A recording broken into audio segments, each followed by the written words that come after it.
नमस्कार दोस्तों, स्वागत है आपका स्टडी फॉर सिविल सर्विसेज में। जैसे स्टडी फॉर सिविल सर्विसेज के छात्र हैं तो ये वाला टेलीग्राम जरूर ज्वाइन करके रखिए। यूट्यूब चैनल में हमारे साथ है तो भी ये वाला टेलीग्राम ज्वाइन करना बहुत ज्यादा जरूरी है। सारे नोटिफिकेशन, सारे अपडेट, सारे मोस्ट इंपोर्टेंट पिक्स, सारा रिवीजन सब कुछ यहाँ पे बताया जाता है। टेस्ट को ध्यान से अटेम्प्ट करिए और बताइए कितना स्कोर आपने किया है, कितने सही किए हैं टोटल क्वेश्चन में से। सभी लोग अपना अपना स्कोर जरूर कमेंट करिए। देखिए ये हमारा एससीएस डेली क्विज चैनल है, इसमें डेली क्विज होती है, बिल्कुल फ्री में, इसको जरूर ज्वाइन कर लीजिएगा। ये हमारा इंस्टाग्राम का पेज है, इसको जरूर फॉलो कर लीजिएगा। Study for civil dot services करके अगर आप इंस्टाग्राम में सर्च करेंगे तो आपको मिल जाएगा। वीडियो के डिस्क्रिप्शन में इसकी लिंक दी हुई। इसमें आप स्टोरी सेक्शन जरूर देखते रहा करिए, प्लस इसमें हाईलाइट्स आते रहते हैं और प्लस पोस्ट आती रहती है, इनको जरूर फॉलो करते रहिए। नमस्कार, मैं हूं ओम द्विवेदी। स्वागत करता हूं आपका स्टडी फॉर सिविल सर्विसेज में, जिसमें आज हम साइंस के कुछ प्री रिलेटेड क्वेश्चंस देखेंगे। और शुरू करने से पहले मैं आपको बता दूं कि स्टडी फॉर सिविल सर्विसेज के कई फ्री और पेड कोर्सेज यूट्यूब और टेलीग्राम पर मौजूद हैं, जिन्हें आप इस लिंक के थ्रू और इन दो नंबर्स पर कॉल करके ज्वाइन कर सकते हैं। और हमारा पहला क्वेश्चन है, निम्नलिखित इकाई में से कौन सही सुमेय देते हैं। देखिए, किलोवाट घंटा शक्ति का है, थर्म प्रकाश का, पारसेक दूरी का, या प्रकाश वर्ष समय का। ठीक है, इसमें आपको सही वाला बताना था। ठीक है, तो देखिए किलोवाट आवर की जो होती है वो शक्ति नहीं है, वो एनर्जी है। ठीक है, और थर्म है जो वो प्रकाश का नहीं है, वो हीट का है। और पारसेक है जो वो आपका दूरी का है। और प्रकाश वर्ष है जो वो डिस्टेंस के लिए है। ठीक है, डिस्टेंस के लिए। तो यहाँ पर तीनों गलत, ये सी आंसर। अगला देखिए, मैच द फॉलोइंग है। हाइग्रोमीटर जो होता है वो आपका होता है सापेक्ष आर्द्रता, मतलब रिलेटिव ह्यूमिडिटी के लिए। बैरोमीटर है जो प्रेशर के लिए है। अल्कोहलिक थर्मोमीटर है जो वो आपका लो टेम्परेचर को नापने के लिए होता है। और पायरोमीटर है जो वो हाई टेम्परेचर नापने के लिए होता है। ठीक है, तो सभी सही मैच्ड है, आंसर हो जाएगा ए। अगला देखिए, निम्नलिखित में से कौन अभिकेंद्र बल के उदाहरण है, मतलब सेंट्रीपिटल फोर्स के उदाहरण है। दूध से मक्खन निकालने की मशीन, मिल्क बटर मशीन जो होती है, जो कि ऐसे सेंटर से आउटर की ओर जिसमें फोर्स लगता है। ठीक है, तो आउटर लग रहा है यानी कि सेंट्रीफ्यूगल हो जाएगा, ना कि पिटल। ठीक, तो ये गलत हो गया। वॉशिंग मशीन में भी बाहर की ओर लगता है। ठीक, ये भी गलत हो गया। और जो चक्रीय झूला होता है उसमें जो बल लगता है वो भी आपका बाहर की ओर लगता है। ठीक है, तो ये भी गलत हो गया। बचा ये क्या है, उपग्रहों को जो ग्रह, मतलब जो सैटेलाइट्स हैं, वो प्लैनेट्स को जो घूम रही हैं जो उसके चारों तरफ। ठीक है, उसमें क्या है कि फोर्स है जो वो अंदर की ओर लग रहा है। ठीक है, यहाँ सेंटर के, तो जो अंदर की ओर होगा वो सेंट्रीपिटल और बाहर की ओर सेंट्रीफ्यूगल। ठीक है, याद रखना है, आंसर सी। अगला देखिए, निम्नलिखित में से किन में कन्वेक्शन है, संवहन है। ठीक है, द्रवों में होता है, गैसेस में भी होता है। ठीक है, और ठोस में नहीं होता। ठीक है, इसमें कंडक्शन होता है। तो आपका जो ए और सी आंसर होगा, लेकिन देखिए डी आंसर में दोनों एक साथ दिए हुए हैं, तो इसलिए डी लगेगा, ना कि ई लगेगा। ठीक है, अगला देखें, किस रंग का पिंड ऊष्मा का सबसे अधिक अवशोषण करता है। काला और चिकना, काला और खुरदरा, सफेद और चिकना, सफेद और खुरदरा। तो इसका आंसर हो जाएगा आपका काला और खुरदरा, क्योंकि काला जो है वो क्या करता है, एब्जॉर्व कर लेता है सबको। ठीक है, और व्हाइट है जो वो रिफ्लेक्ट कर देता है सबको। ठीक, तो यहाँ पे पूछ रहा है एब्जॉर्व वाला। ठीक, तो काला और चिकना, आंसर हो जाएगा ए। अगला देखें, निम्नलिखित रंगों को उनके बढ़ते हुए तरंग दैर्ध्य के अनुसार आपको लगाना है, वेवलेंथ के अनुसार आपको लगाना है। ठीक है, विबग्योर में जो कलर्स होते हैं सारे, उसके हिसाब से देखिए, वॉयलेट हो गया, ब्लू हो गया, ग्रीन हो गया और येलो हो गया। ठीक है, अगर आप इसको वेवलेंथ के हिसाब से लगाएंगे तो यही इसका क्रम आएगा, इसलिए आंसर ए। अगला देखिए, किस प्रकार की तरंगें ओवन में प्रयुक्त होती हैं। आपकी गामा रेज, एक्स रेज, आपकी अल्ट्रावायलेट रेज, या फिर आपकी माइक्रोवेव्स। ठीक है, तो ओवन में पूछ रहे हैं तो माइक्रोवेव ओवन ही बोलते हैं, पूरा नाम भी इसका है ना, तो आंसर हो जाएगा डी। अगला देखिए, मैच द फॉलोइंग है। ये कुछ आविष्कार हैं और ये उनके आविष्कारक हैं, आपको बताना। तो रेडियो की खोज G Marconi, dynamo Michael Faraday, fountain pen Waterman, और डायनामाइट है जो वो अल्फ्रेड नोबेल। ठीक है, तो आंसर हो जाएगा इसका बी। अगला देखिए, यदि भारहीन गुब्बारे में 200 ग्राम जल भर दिया गया हो, ठीक है, तो उसका भार जल में क्या होगा। ठीक है, जल में पूछा गया है, तो देखिए 0 होगा, 200 ग्राम होगा, या आपका 400 ग्राम होगा, या 1 ग्राम होगा। इनमें से कोई नहीं है, एक से अधिक। तो देखिए आपको पता होना चाहिए कि जब इसका जितना भी आपका वेट है उतना ही क्या हो जाएगा, बॉयंसी फोर्स लगेगा। ठीक है, तो ऊपर से बॉयंसी फोर्स लगेगा। ठीक है, और भार के वो बराबर होगा। तो गुब्बारे में जो भार है वो कितना है, मतलब वो है 200 ग्राम। ठीक है, और बॉयंसी फोर्स भी हो गया 200 ग्राम, तो हो जाएगा 0। ठीक, आंसर ए। अगला देखें, पानी में अशुद्धि मिलने पर पानी का क्वथनांक है जो, उस पर क्या असर पड़ता है, बढ़ता है, कम हो जाता है, कोई असर नहीं होता है उस पर, या कभी बढ़ता है और कभी घटता है। तो आंसर इसका हो जाएगा ए, बढ़ता है। ठीक है, एग्जाम्पल के तौर पे अगर देखें आप तो नमक। ठीक है। ठीक है, नमक इसका एग्जाम्पल है। ठीक है, एक ये लिस्ट है पूरी, याद कर लीजिए इसको। देखिए पानी, और आपका यहाँ पर आप गलनांक लिख लीजिए, और यहाँ पर आप क्वथनांक लिख लीजिए। ठीक है, अभी ठीक ये पानी है। ठीक है, तो पानी के लिए जब दाब है जो बढ़ रहा है, ठीक है, तो उस केस में दाब बढ़ने पर क्या होता है, गलनांक है जो वो भी बढ़ेगा और क्वथनांक है जो वो भी बढ़ेगा। ठीक है, एक तो ये पूछा जाता है। दूसरी चीज क्या पूछी जाती है, अशुद्धि मिलाने पर क्या होता है, पानी में जब अशुद्धि मिला देते हैं, जो हमने पूछा क्वेश्चन में। ठीक है, अशुद्धि जो मिलाई जाती है उस केस में क्या होता है, उस केस में गलनांक है जो वो घट जाता है और क्वथनांक है जो वो बढ़ जाता है। ठीक है, तो इस टेबल को भी आप याद कर लीजिए। ठीक, आंसर हो जाएगा ए। अगला देखिए, गाल्टन की सीटी द्वारा निम्नलिखित में से किस प्रकार की तरंगों को उत्पन्न किया जा सकता है। गाल्टन की सीटी मतलब साइलेंट विसल की बात हो रही है। साइलेंट विसल के से क्या होता है, इस सीटी का जो प्रयोग है वो आपका जो कुत्ते होते हैं उनके परीक्षण में किया जाता है। ठीक है, ये फैक्ट है, याद रखिएगा। ठीक है, तो देखिए इसमें ध्वनि तरंग, अवश्रव्य तरंग, श्रव्य तरंग या पराश्रव्य तरंग। ठीक, तो आंसर है इसका आपका डी, पराश्रव्य तरंग। अल्ट्रासोनिक वेव्स को प्रोड्यूस किया जा सकता है गाल्टन की सीटी से। ठीक, अगला देखिए, निम्नलिखित में से कौन से जो यूजेस अनुप्रयोग हैं वो पराश्रव्य तरंग के हैं। द्रव को गर्म करने में इसका यूज होता है, बिल्कुल सही। कीड़ों को नष्ट करने में होता है, बिल्कुल सही। छिपी वस्तुओं को खोज करने में होता है, ये भी सही। और स्वचालित दरवाजों को, जो ऑटोमेटिक डोर्स होते हैं, कंट्रोलिंग डोर्स होते हैं, उनको कंट्रोल करने में होता है। ठीक है, तो ये भी सही है। आंसर हो जाएगा यहाँ पर ई, सारे ही सही है। अगला देखिए, गति के प्रथम नियम के संबंध में निम्नलिखित में से कौन सा कथन सत्य है। देखिए, दौड़ते समय जब घोड़ा अचानक से रुक जाता है तो सवार आदमी आगे को झुक जाता है। When the running horse stop suddenly the Riders bend forward, बिल्कुल सही है। ठीक है, फर्स्ट लॉ का एग्जाम्पल है। उसके बाद मोशन ऑफ द रॉकेट, ये आपका थर्ड लॉ का एग्जाम्पल है। ठीक है, इक्वल एंड ऑपोजिट डायरेक्शन वाला। रिकॉइल ऑफ द गन, ये आपका थर्ड लॉ का एग्जाम्पल है। ठीक, और जो first law gives the definition of force, ये बात बिल्कुल सही है। ठीक है, तो फर्स्ट लॉ के बारे में कौन कौन से सही हैं ये बताने थे हमको, तो ए और डी सही है यहाँ पर। तो आंसर क्या लगेगा, more than one of the above, E answer. अगला देखिए, वेंचुरी मीटर के संबंध में निम्नलिखित में से कौन सा सही है। यह तरल की चिपचिपाहट को मापता है, यह तरल के प्रवाह की दर को मापता है, यह महासागर की गहराई को मापता है, यह द्रव के आपेक्षित घनत्व को मापता है, या इनमें से कोई नहीं या एक से अधिक। तो आंसर हो जाएगा इसका बी, यह तरल के प्रवाह की दर को, ठीक है, रेट ऑफ फ्लो को नापता है।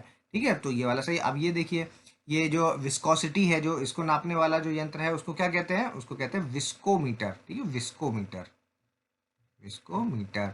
और आपका महासागर की जो गहराई को नापता है उसको कहते हैं फेदोमीटर, फेदोमीटर।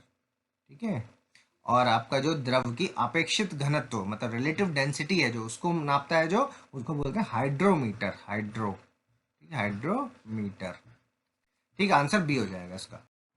अगला देखिए, मैच द फॉलोइंग करना है आपको। आपकी जो एडिंग मशीन है, ठीक है, वो किसने खोजी है, वो खोजी है आपके पास्कल ने। कंप्यूटर चार्ल्स बैबेज ने। माइक्रोफोन डेविड ह्यूग्स ने। और टाइपराइटर है जो शी सोल्स ने। ठीक है, तो आंसर हो जाएगा ए।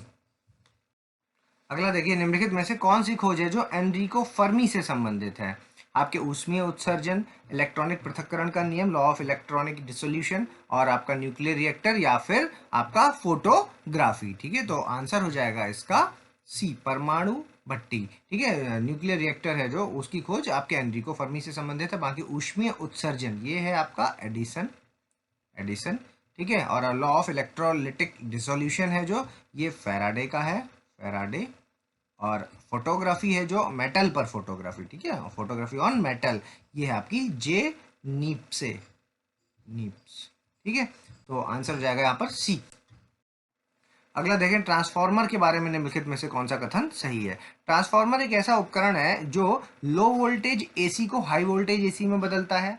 ठीक है, यह हाई वोल्टेज एसी को लो वोल्टेज एसी में बदलता है, या फिर यह विद्युत चुंबकीय प्रेरण पर आधारित है, या इसका उपयोग केवल प्रत्यावर्ती धारा के मामले में किया जाता है। ठीक है, तो देखिए सारे ही स्टेटमेंट्स हैं जो वो आपके ट्रांसफार्मर से संबंधित सही है। आंसर ई हो जाएगा।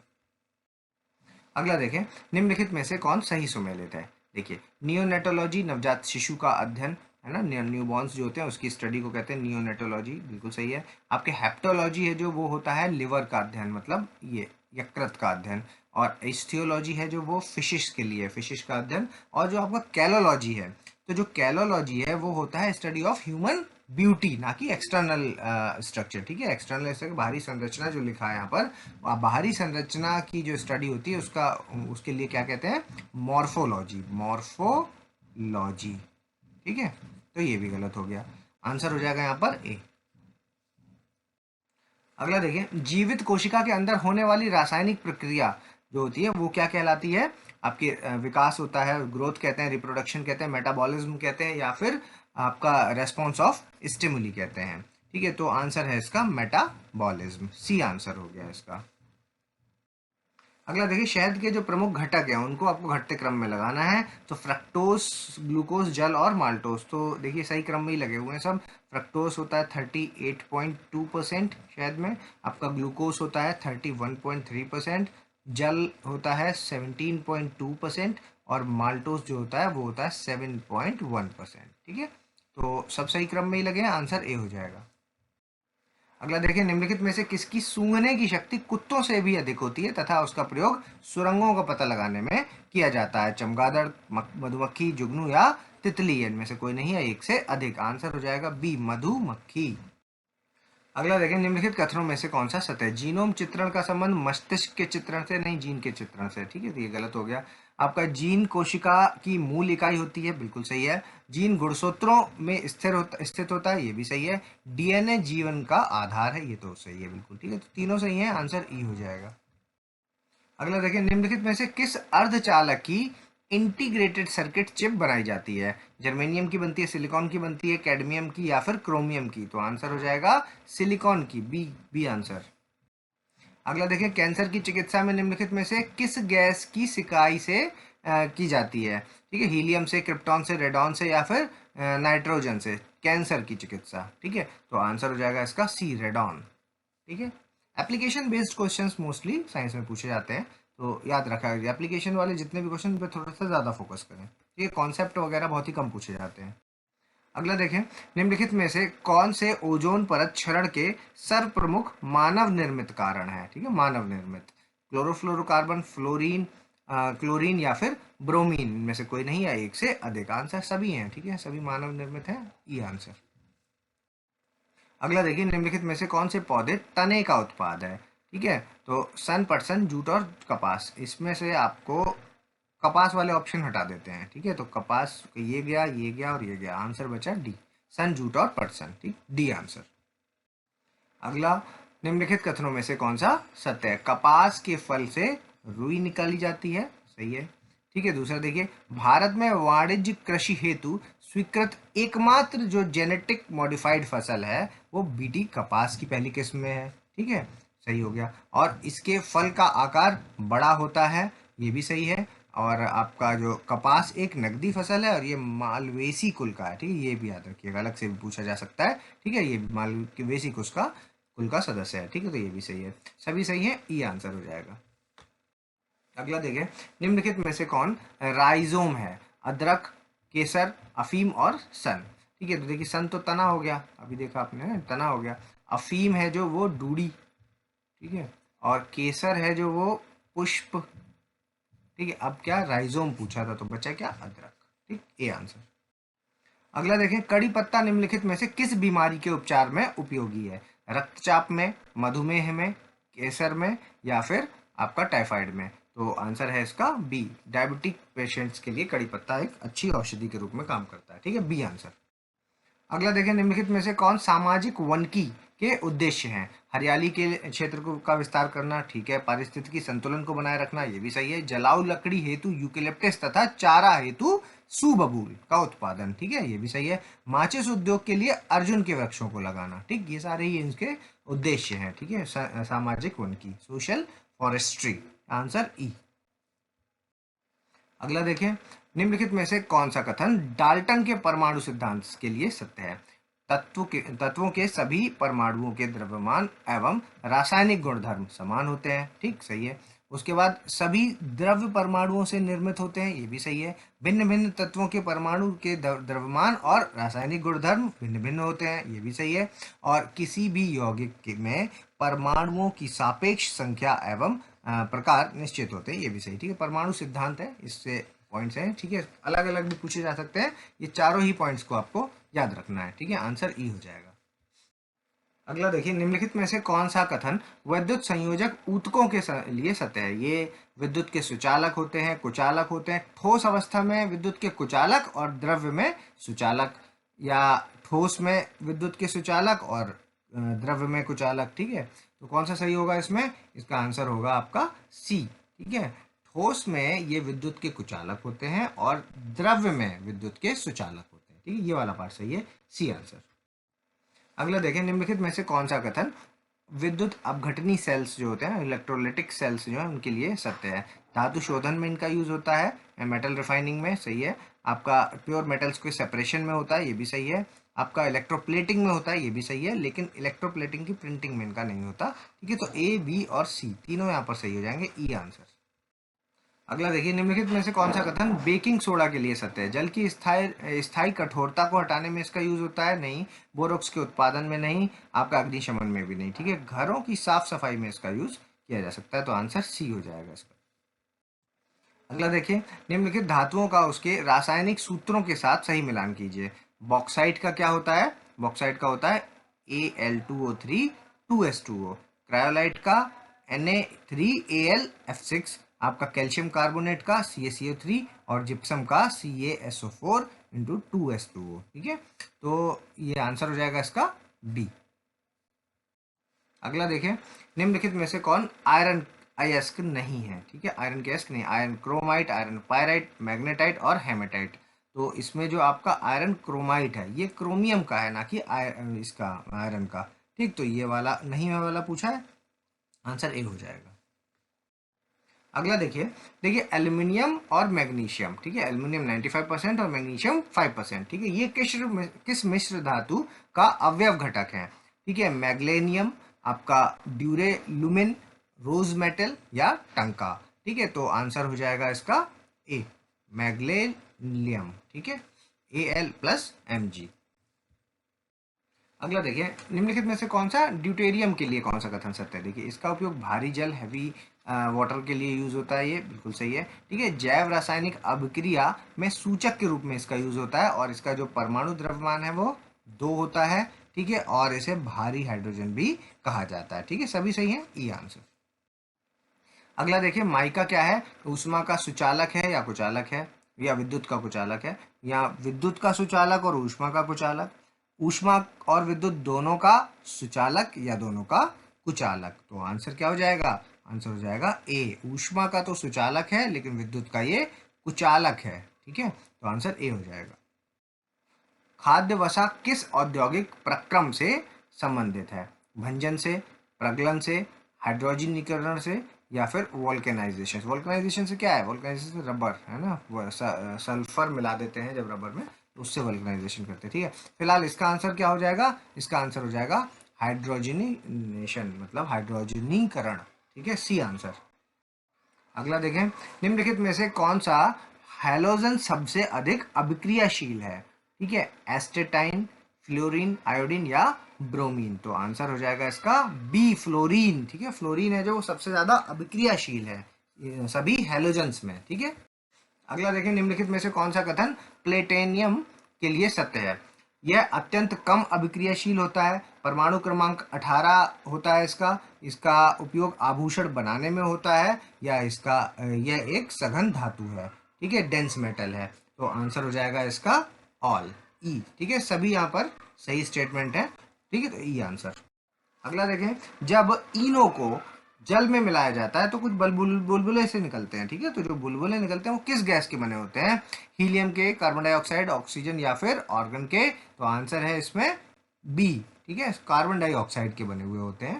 ठीक है, अगला देखिए, कोलाइड्स बताने हैं आपको कि इनमें से कौन से कोलाइड्स हैं।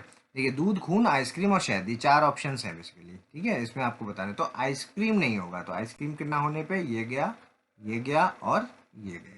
ठीक, आंसर हो जाएगा दूध, खून और शहद, यानी बी आंसर। अगला देखिए, वनस्पति तेलों के हाइड्रोजनीकरण के लिए किस उत्प्रेरक का यूज किया जाता है? निकल का, तांबे का, आपके आयरन का या फिर एल्युमिनियम का? तो आंसर हो जाएगा निकल का। ठीक है, ए आंसर। अगला देखें, निम्नलिखित जांच का उससे संबंधित अंगों के साथ आपको मिलान करना है। ठीक है, तो ईएमजी किससे संबंधित है? आपकी मांसपेशियों से, ऑडियोग्राम कानों से, मेमोग्राम वक्ष या और बीएमडी अस्थि। ठीक है, आंसर हो जाएगा यहाँ पर बी। अगला देखें, निम्नलिखित में से कौन सा रोग कवक के द्वारा होता है? ये क्वेश्चन आपको बताना है। देखिए, लंगड़ा बुखार है जो, वो किससे होता है? गिल्टी रोग किससे होता है? पुकानी रोग किससे होता है? ये आपको बताना है। कवक से होने वाला है गिलराट। ठीक है, तो डी आंसर। अगला देखिए, निम्नलिखित में से कौन सा रोग है जो गाय में नहीं पाया जाता? ठीक है, गाय में नहीं पाया जाता। अफारा गाय में होता है, मिल्क फीवर भी होता है, आपका गलघोटू भी होता है। ठीक है, लेकिन जो सेप्रोलेग्रिया है ये आपका मछली में होने वाला है। ठीक है, फिश के लिए होता है। आंसर सी हो जाएगा। अगला देखिए, निम्नलिखित में से कौन सा रोग है जो गेहूं में नहीं पाया जाता? गेहूं में नहीं पाया जाता। ठीक है, करनाल बंट हो गया, जीवाणु झुलसा और सेहूं और अनावृत कंडुआ। ठीक है, तो इसमें आंसर हो जाएगा बी, जीवाणु झुलसा, क्योंकि ये है जो ये धान में होने वाला रोग है। ठीक है, धान में। ठीक है, बाकी सारे गेहूं वाले हैं। ठीक, तो आंसर बी। अगला देखिए, आपको मैच करना है। कुछ आपके ये रोग हैं, ये रोग लिखे हुए हैं और ये किस में हो पाए जाते हैं। ठीक है, तो आलू में होता है ब्लैक हार्ट, चुकंदर में होता है हॉट रोड, आपका फूल गोभी बटरिंग और मटर हो गया मास स्पॉट। ठीक है, आंसर हो जाएगा बी। अभी आपको वीडियो को पॉज करना है और अपना स्कोर हमें कमेंट्स के माध्यम से बताना है। अगर अभी तक आपने हमारे चैनल को सब्सक्राइब नहीं किया तो सब्सक्राइब करें और बेल आइकन की बटन दबाएं। जल्दी मिलेंगे अगली टॉप 50 क्वेश्चंस के साथ, तब तक के लिए धन्यवाद।